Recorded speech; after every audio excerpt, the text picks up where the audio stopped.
Most people know that chimpanzees are our close cousin. They share over 98% of our DNA. But you may not know that we also have another primate cousin just as close. They're called bonobos. They may look like chimpanzees, but they are an entirely separate species of ape, and their behavior couldn't be more different. Bonobos are the only great apes that live in female-dominated groups, and unlike chimps and humans, which are often violent and aggressive with each other, bonobos would rather make love than war. As Anderson Cooper discovered, they are an endangered species and only found in one place, the Democratic Republic of Congo in Central Africa. Congo's been torn apart by war for decades, keeping researchers away, which is why bonobos are the least understood apes on the planet.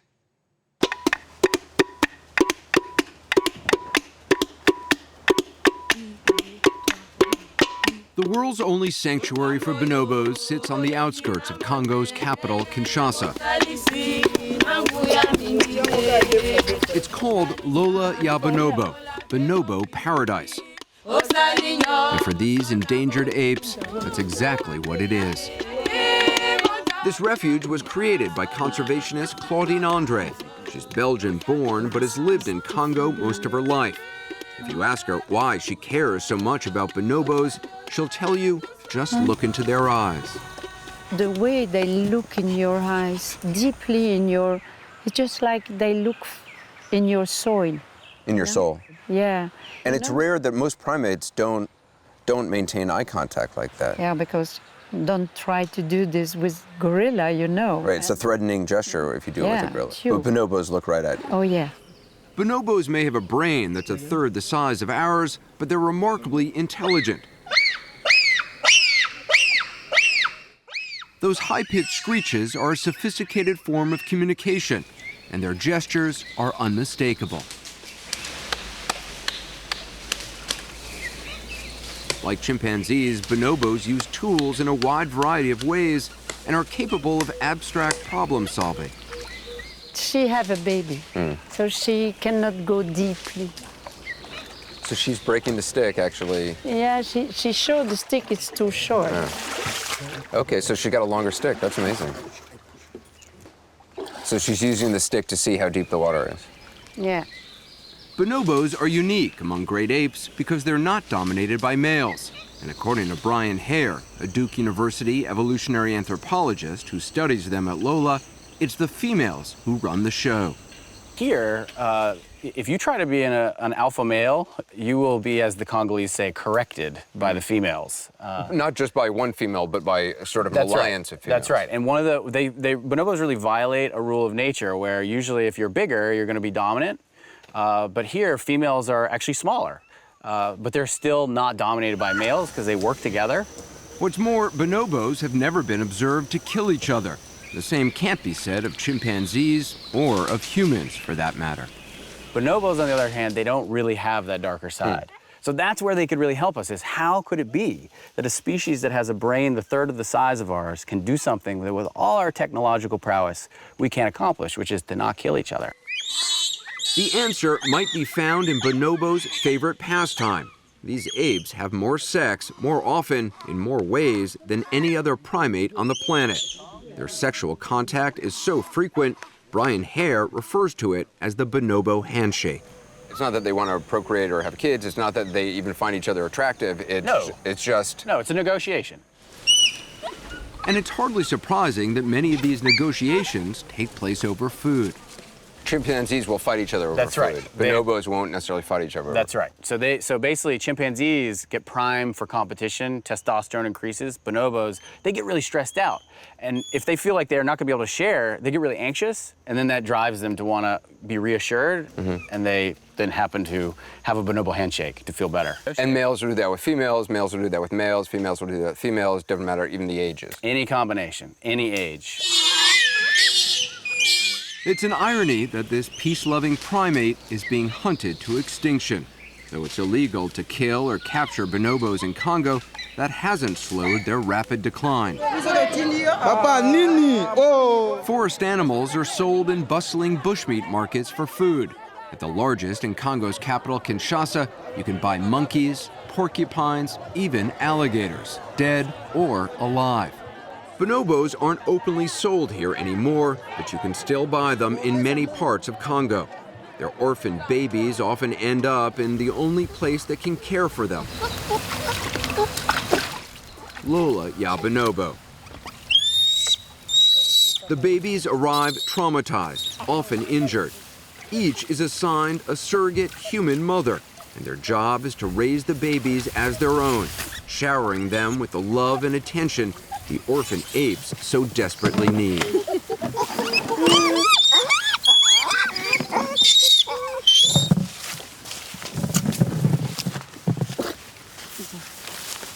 It's incredible to see them up close like this. I mean, they're so... Yeah, human. Yeah. Yeah, you know, I say all the time that for sure they are great apes. They are not us, and we are not them. But we have a line in the middle of the two worlds that we cross all the time. Baby bonobos are as playful as any human toddler, and just as curious. Susie Kwetawenda would know. She's in charge of the bonobos' welfare at Lola and oversees their rehabilitation. You have a child of your own? Yes, I have. How are they different? I can say there is no more difference. There's It's no same. difference. I mean, you really have to be a mother to this baby. Yes, and most of the time you need experienced mother. So they give love and affection, and this is the only way to save them. That's what saves these babies. Yes, and make them in life. They need love. Yeah, absolutely. Without that, they die. Susie decided to study bonobos because she felt they could teach us a lot about human evolution. After 5 years at Lola, she realized that their behavior is closer to ours than she'd ever imagined. Is it hard not to think of them as human? Yes. Yes, because we share most of time with them. We share time with them. Right. You Yes. spend all day with them. All day. And at the end of that day, Susie sees to it the babies are tucked into their hammocks for the night. At 6 p.m., it's lights out. Do you read them a story? No, they don't need because they are tired. They spend all the time jumping in trees, playing so much as now. They're exhausted. So that's, yeah, they are very exhausted. By age 5, the orphaned apes move from Lola's nursery to the kindergarten, where their peers teach them something their human mothers never could. They teach them how to be bonobos. They still crave affection, but they're also more confident and have started developing their own distinct personalities. He's the one who like jump. You want to jump?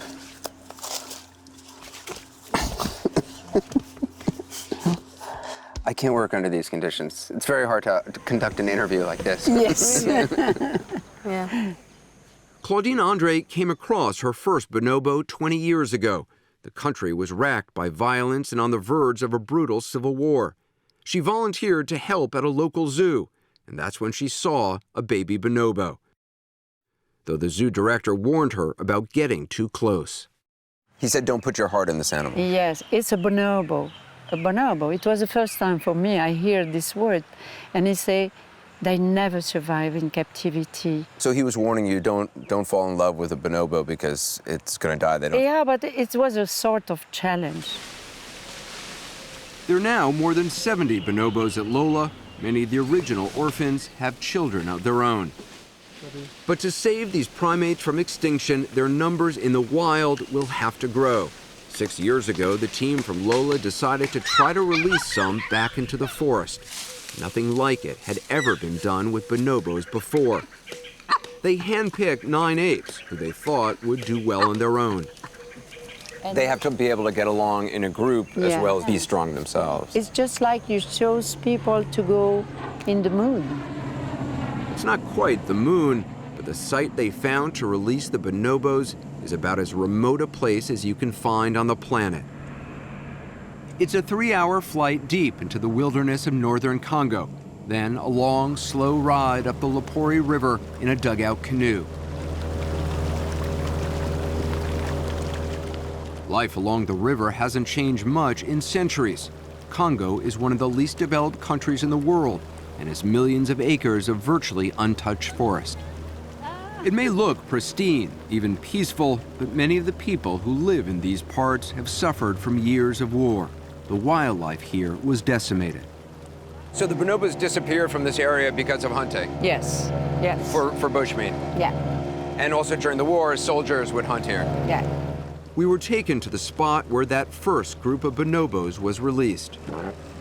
For a while, we couldn't see anything, just dense forest spilling over the banks of the winding river. Then Claudine began calling out the names of the apes she herself once mothered all those years ago. Rosetto! Ooh. Ooh. They know. That's crazy. They're responding to you. They're responding to me. They know I'm here. We still couldn't see them, but they could hear Claudine. Rosetto! And suddenly the forest was alive with the sound of apes, excited to hear her voice once again. One by one, the bonobos came to the water's edge to see the people who'd saved their lives. Venez, venez me voir. Claudine and her team weren't sure releasing bonobos back into the wild would work.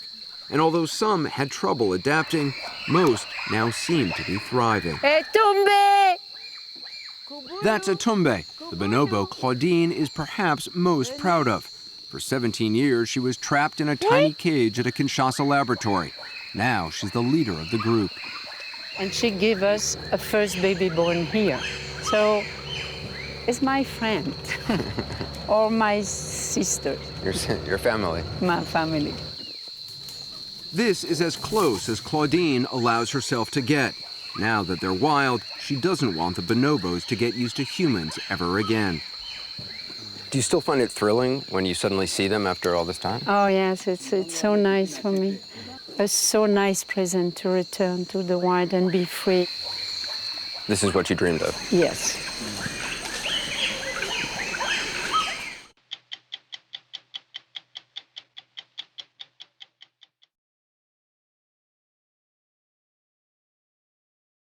With close to 1 million species now threatened with extinction, it's not often you hear about a conservation success story.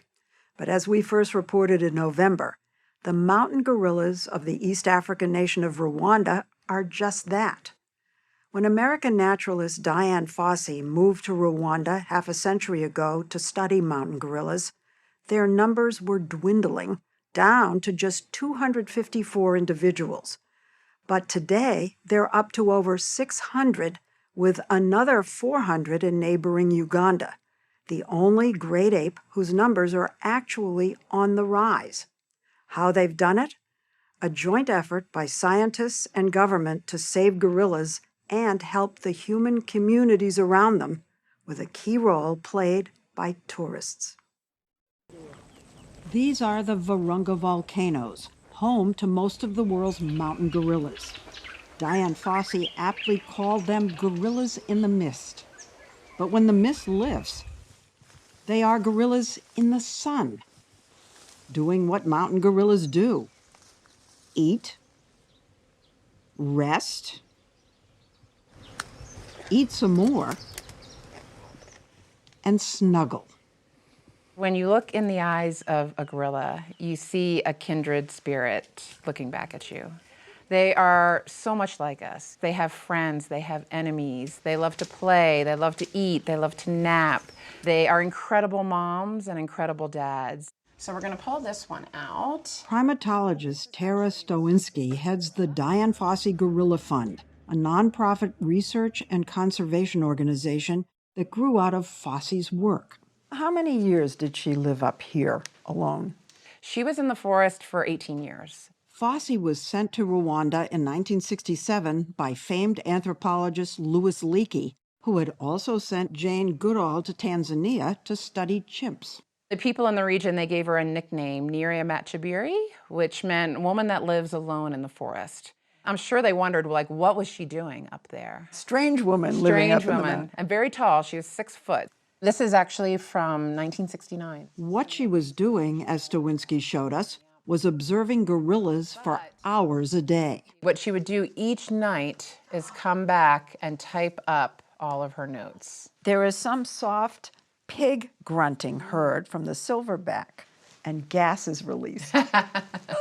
And this just goes on and on and on. Fosse's research and her appearances in National Geographic helped change the perception of gorillas from aggressive King Kong brutes to the gentle vegetarian giants they actually are.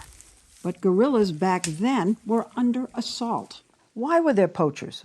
Why were people interested? Well, at the time, people unfortunately wanted parts of gorillas as trophies. So they wanted a gorilla head for their mantelpiece or a gorilla hand. The gorilla's habitat was also being eaten away as thousands of acres of forest were cut down so farmers could plant cash crops up the mountainside. The demarcation line between farmland and forest stands out like a bad haircut, showing how little land gorillas have left. We cut down their homes. Yeah, I mean, unfortunately, that's the story for wildlife around the world.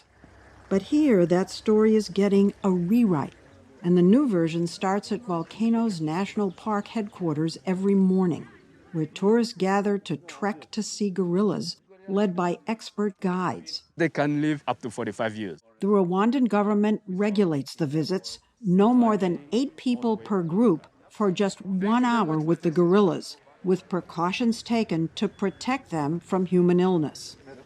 The price tag is steep, $1,500 per person, turning Rwanda, a country known for its horrific 1994 genocide, not so much for its beautiful scenery, into a prime destination for the wealthy.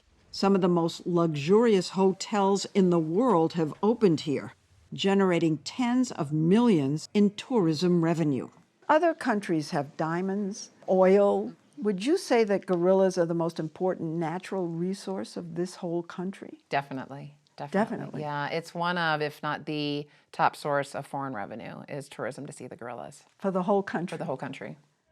The government gives 10% of the money from those gorilla treks to districts that border national parks in a program called Tourism Revenue Sharing. As you see this school behind, that was before. Chief Park Warden Prosper Uwangeli met us at a local primary school. Behind him was the old school. Behind me, look at the windows. New classrooms paid for by tourism revenue sharing funds. It costs $1,500 to go see the gorillas for 1 hour. For 1 hour? Special experience. He admits it's a lot, but says it's made a tremendous difference in his meetings with local leaders. We go there and we listen what communities want the tourism revenue sharing to support. They decide. Yeah, they decide. This village built a health center.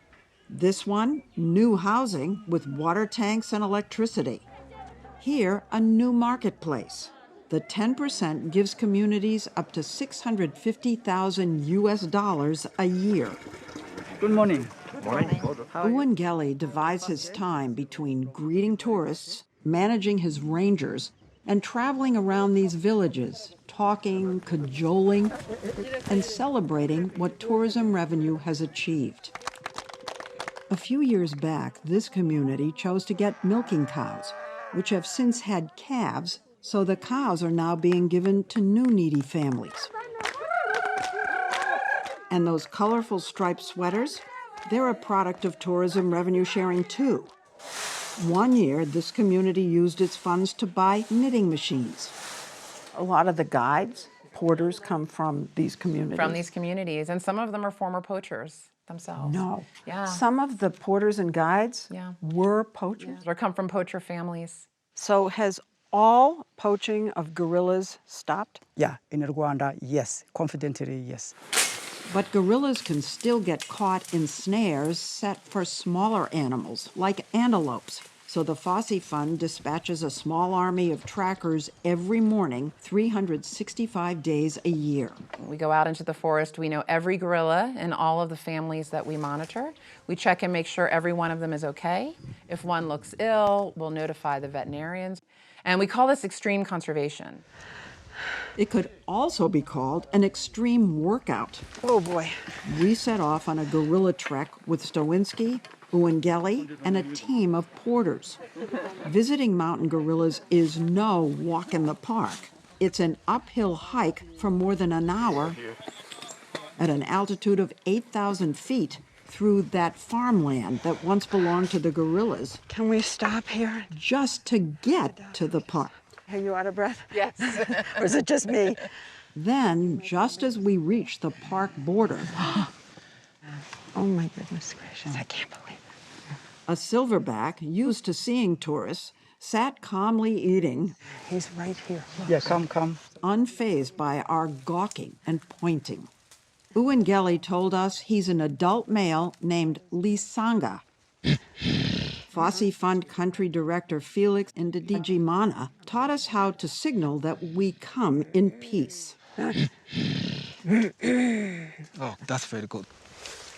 Inside the park, after more climbing, Leslie, look at Oh, look at the baby. Oh my goodness. we found the rest of Lisanga's group. Let's follow them. Uwengeli told us the dominant silverback was heading higher up the mountain, so the whole group was following, and so were we. In a sign of the population's health, this group has 5 infants and several juveniles. Oh my goodness. They're having That's a ball. serious. They're having a ball. She told us they play for fun and to practice fighting. Or perhaps just to show us who's boss.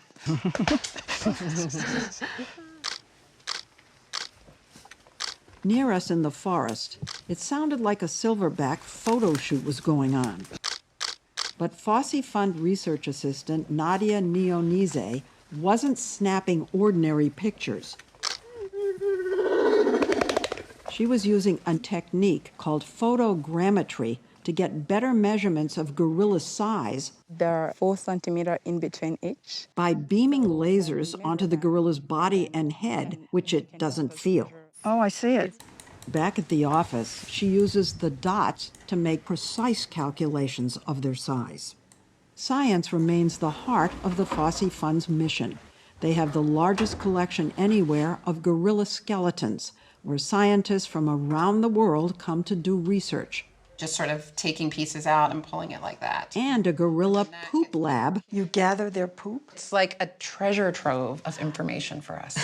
to study stress hormones and do DNA and paternity testing. But Stowinski says they're running out of space. So they're constructing a new multi-building green campus with initial funding from Ellen DeGeneres. The campus will celebrate the progress made in saving mountain gorillas, with plenty of space for researchers, exhibits for tourists and people from local communities, and views of the volcanoes. And you can see the mist. And it really rolls in. The building process itself reinforces the fund's motto, helping people, saving gorillas. It's employing more than 1,500 local workers, more than 20% of them women. One exhibit on display here will teach visitors to speak like a gorilla. We can play Welcome it. to Gorilla You Chat. can hear. We're happy that you want to learn to speak like a gorilla. It plays gorilla vocalizations somewhat comparable to human ones. Yes, gorillas laugh. Isn't that great? So the idea is that you have to try and mimic it. That's impossible. She gave me one she said was simple. So this is the pig grunt. What does it mean? It's kind of like a mild warning. The sort of human version is You're on thin ice. You want to try it with me recording and see? Yeah. Okay.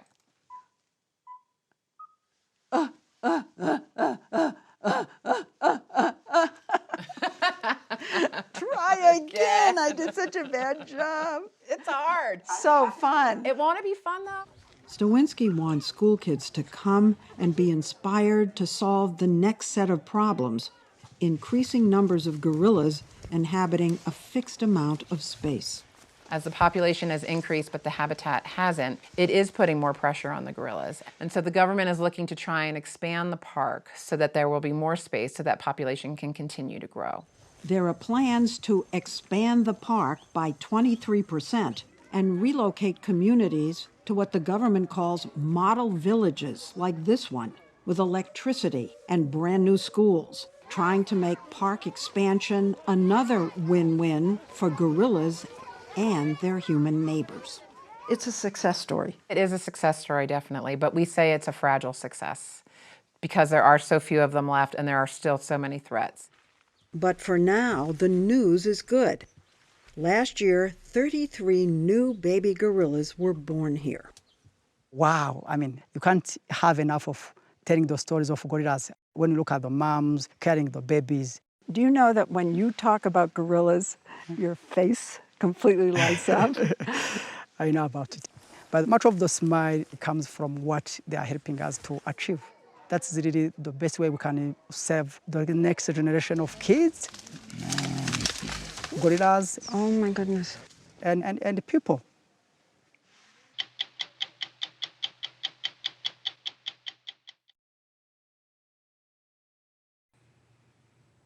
With extreme weather events on the rise across the globe, we were interested in a study that's taking place on a remote island very few people are allowed to visit, where scientists are studying how the stress of these environmental crises affect longevity and overall health. As Leslie Stahl first reported in 2023, the subjects are not what you'd expect. They're monkeys, rhesus macaque monkeys, who've been studied there for over 80 years, because 94% of their DNA is the same as humans. They survived with relative environmental stability until 8 years ago, when the island was hit with a devastating storm. After taking tests for tuberculosis, measles, and COVID, Leslie and her team were allowed to visit the island called Cayo Santiago, or Monkey Island, off the coast of Puerto Rico. There are roughly 1,800 monkeys on Cayo. They live in isolation in what is a natural laboratory, halfway between captivity and the way they would live in the wild. Are they fighting? Yeah. She's looking around and screaming for help, trying to get others to come to her aid. Wow. Biologist James Hyam of NYU and Noah Snyder-Mackler of Arizona State University are part of a team of investigators in this long-term research project. What's the lifespan usually? The lifespan here on the island for the females, the median lifespan, is about 18 years, and then in males about 15 years, right? Do they have, is there a predator? Is there any? No predators here. Another way life here is unlike the wild is that these guys are served their meals every morning. Researchers tell us there's a hierarchy. The highest-ranking monkeys get to eat first. I've even seen high-ranking individuals go up to a lower-ranking individual who is eating food in their mouth and hold their mouth open and take the food out of their mouths and then close it. What do they get? Purina monkey chow. There's monkey chow? Made by Purina. Yep. Oh my goodness. Rhesus monkeys are commonly used for medical research because they're our close relatives, genetically and physiologically similar to humans. They have systems that are quite like us, eyes that are like us, lungs and hearts that are like us. These rhesus macaque monkeys, their ancestors, came here from India in 1938. The macaque is used in larger numbers for medical and zoological research than any other kind of primate. American primatologist Clarence Carpenter took 500 of them on a grueling 14,000-mile sea voyage that lasted 51 days. He wanted to create a naturalistic research facility to study the monkeys' social and sexual behaviors. Their early years here were tough. Many died from disease, but enough of them lived on so that by the 1950s, scientists began tattooing them and taking a daily census. That meticulous record-keeping has continued with today's monkeys, all of whom descended from the original group, giving scientists rare access to more than 6 decades of their biological and behavioral data.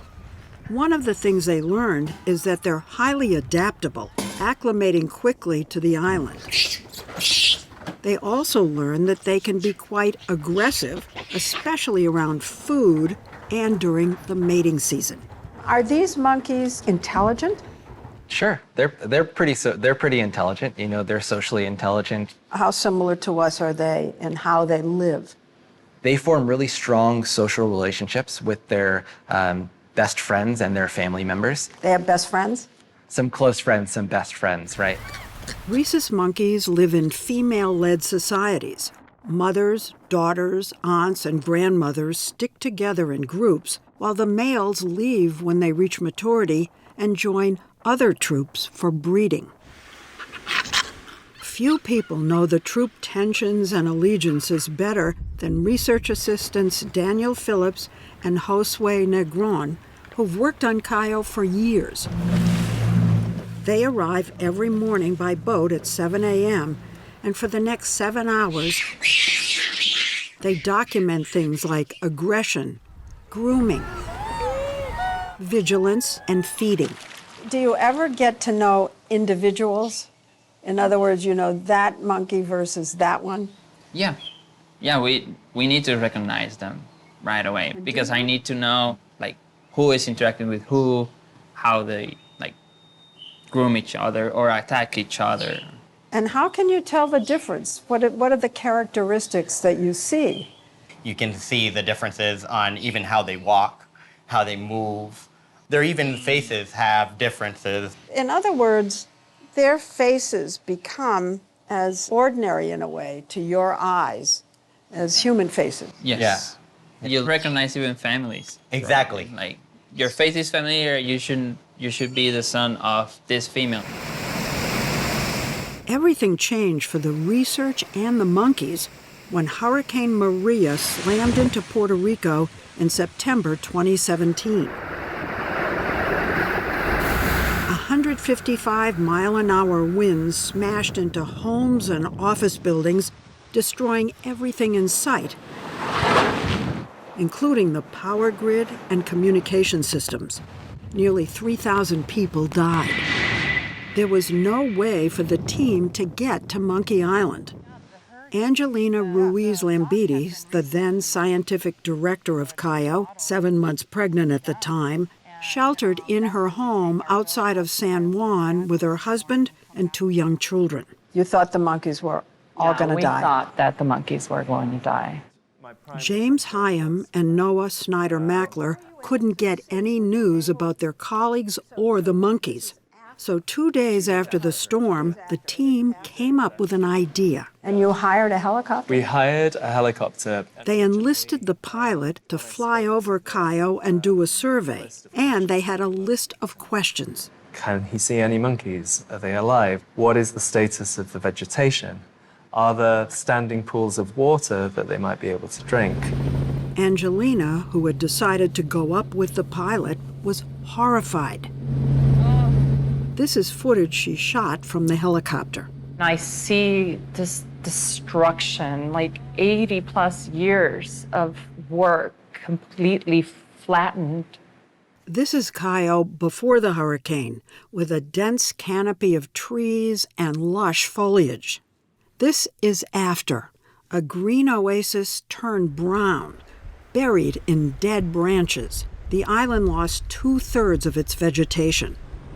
Heartbroken by what she was seeing from the air, Angelina wanted a closer look. But even on the ground, she didn't see any monkeys. So then I get on the helicopter again. Back up again. And I need to look, they're here. And that's when I see a social group running from the helicopter. And it's like, oh, there's monkeys. There's still Cayo. I think I estimated, okay, that must be around like 300, 400 monkeys or so. Out of 1,700? Yes. But once the staff was able to return and do a complete census on the ground, they found, to their utter astonishment, that most had lived.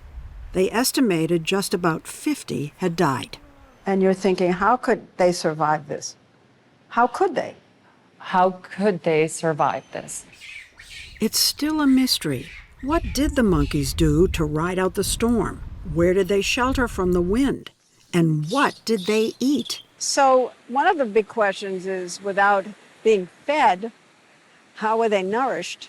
Yeah, so although the hurricane did dramatically devegetate the island. One thing it also did was deposited a great amount of seaweed and algae onto the island. And so one possibility is that the monkeys were eating more of this kind of vegetation. Which they still seem to enjoy. After the hurricane, the monkeys had to adjust to a new, far more hostile environment. Their innate adaptability certainly helped. So they bob up and down to try and stop themselves from falling forward. Nearly 8 years after the storm, the adjusting continues. Attempts to replant the trees have been stymied because the monkeys, ever curious about anything new in their environment, uproot them before they have a chance to grow. So now there's very little shade. This used to be almost forested, right? Lots of space and shade. And now they're forced to sit in a few shaded areas, and so they've been clumped by the changing distribution of shade. So an interesting thing that we saw is that individuals became more social. Not just more social. The researchers have noticed that the monkeys are more tolerant of each other, which at first seemed counterintuitive. I'm thinking of humans in a situation where there's fewer resources. And I see in my mind's eye competition. I see them saying, get off my property or whatever. But you're saying that it was the opposite here. Perhaps, but there's also famous examples of people pulling together. Yeah.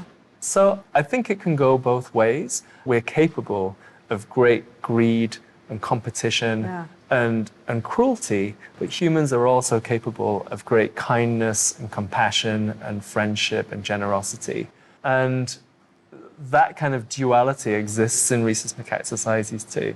And I think anyone you talk to here in Puerto Rico would bring up the fact that the people of Puerto Rico sort of gelled and increased their support of one another in the face of this event. Beyond observing their social interactions, they were also able to track biological changes since they had access to blood tests done on the monkeys for 13 years. So what we found is that individuals who had lived through the hurricane had immune systems that looked like they had aged an extra 2 years. What is that in human years? It's 6 to 8 human years. They aged 6 to 8 years? They aged 6 to 8 human years. Oh my gosh. Through the trauma.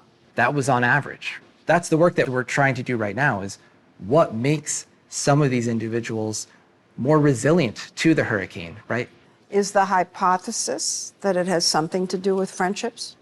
We think that those individuals who were able to have stronger bonds, stronger friendships, might have been protected from this really stressful event.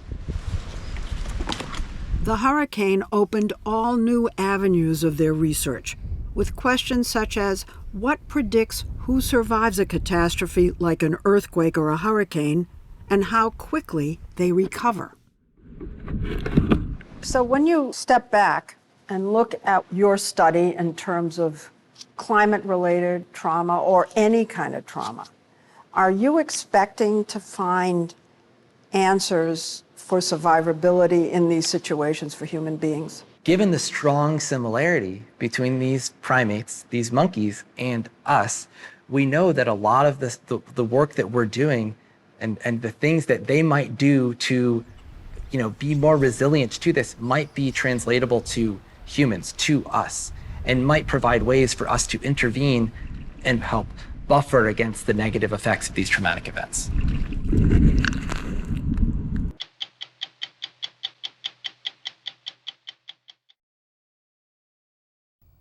Tonight, we'll take you to a stunning wilderness called Madidi. It's in the Bolivian Amazon of South America, and we went there in search of a rare treasure, not diamonds or gold, but a new primate. It's a story of a remarkable discovery of a new species of monkey that had never been seen before. It's a place like no other on Earth, where the Andes meet the Amazon and icy peaks plunge straight down to steamy jungles. Imagine a place that starts with that kind of landscape and goes all the way down to lush tropical forest. This spectacular Bolivian wilderness is Rob Wallace's outdoor laboratory. And it's here, after a decade of grueling travel and exploration for New York's Wildlife Conservation Society, that this British biologist has discovered something most scientists can only dream of. Finding a new species is always a big deal. Finding a new species of mammal which many people find more inspirational, is a big deal. And finding a new species of monkey is a huge deal.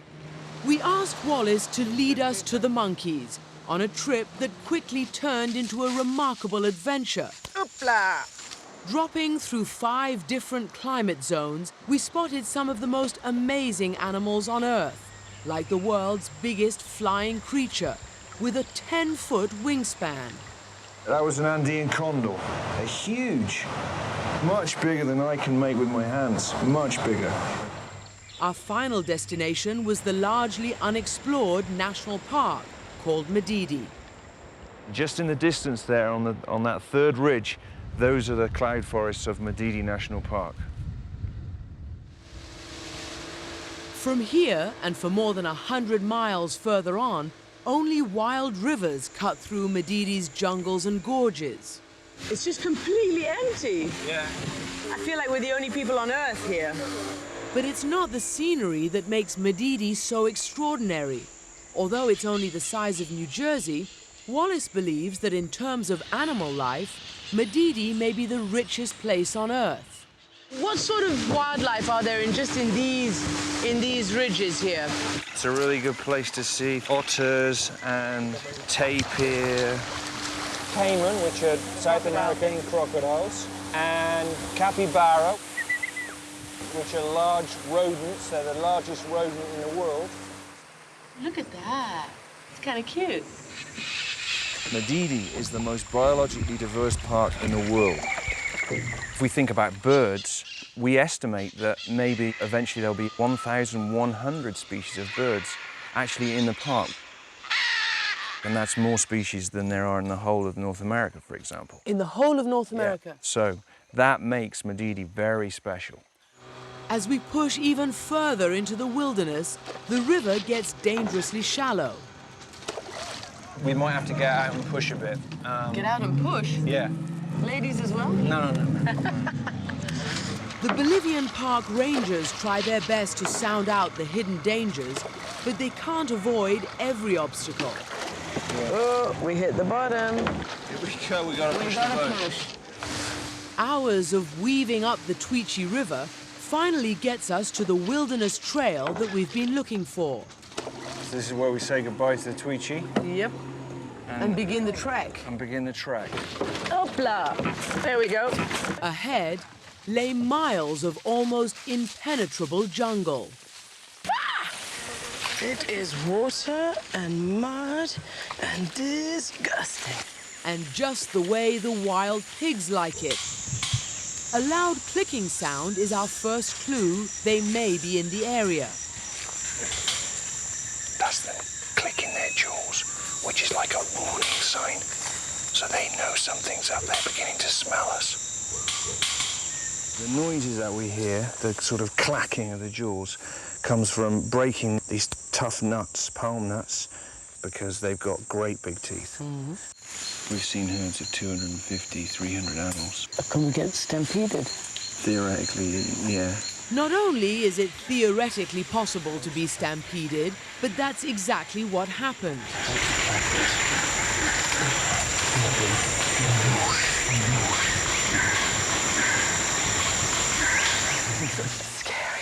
As everyone always says, you have to look for a tree to climb. Yeah.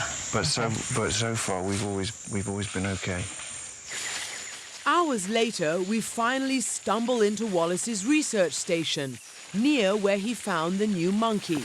Oh, we made it. But we make it just ahead of a tropical downpour that threatens to spoil our attempt to confirm his discovery. After 3.5 hours on the river and a grueling 4.5-hour trek by foot, we got up at the crack of dawn this morning to start searching for the new monkey. But so far, the rain has stopped us. We are, after all, in a rainforest. The deluge stopped by the afternoon, and we were able to start our search in a place where humans are the exotic species. Have there been times when you thought that actually it's just too hard? No, no. I mean, you know, yeah, there are risks. There are things in the forest that you're not going to see in Manhattan, but there are things in Manhattan that you're not going to see in the forest either. When do you learn to stop looking at your feet and actually look around? Well, it takes a while because there's all sorts of, you know, hazards. But after a while, you get used to it, and then you can be paying attention more about what's going on around you. And there's so much around us, including anteaters high up in the trees. I've no idea what I'm looking for. It's an anteater. Oh, yeah, I see it. Wow, look at that. It's the medium-sized anteater. What do they eat, leaves? Ants. Oh. That's the name. Oh, look. On the canopy above, there are capuchin monkeys racing across the branches and a troop of squirrel monkeys also feasting on ants. But all these monkeys are already known to science. We've come to find the one that Wallace discovered and that the world has never seen before. These monkeys are characterized by having small territories, and they're territorial. So they call every morning, duetting as a pair to defend their territory. So what we're hoping is if we play a cassette that we recorded from another group, that they'll respond and then we can figure out where they are because they're really secretive. Okay. Okay?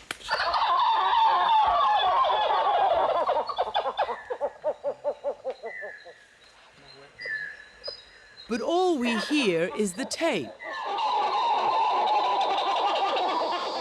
They're laughing at us. Nada, huh? We've got plenty of time. We just have to keep looking for them. So we push on in search of our elusive quarry. Are you sure you discovered a new species? They were here last time.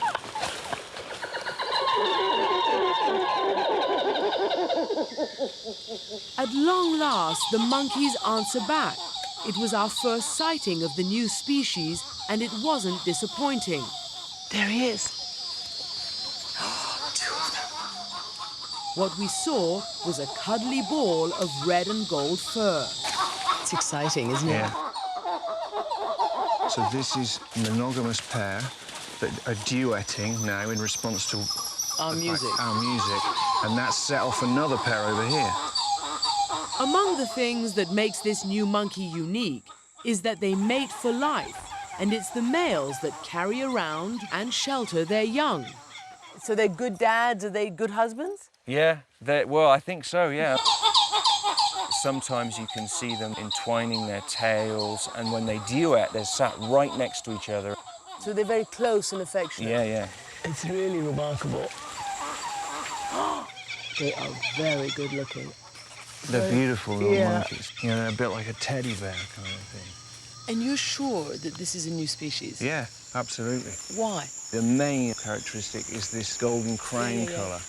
That colour was Wallace's first clue that he was looking at a new species, a conclusion that's now supported by a scientific peer review.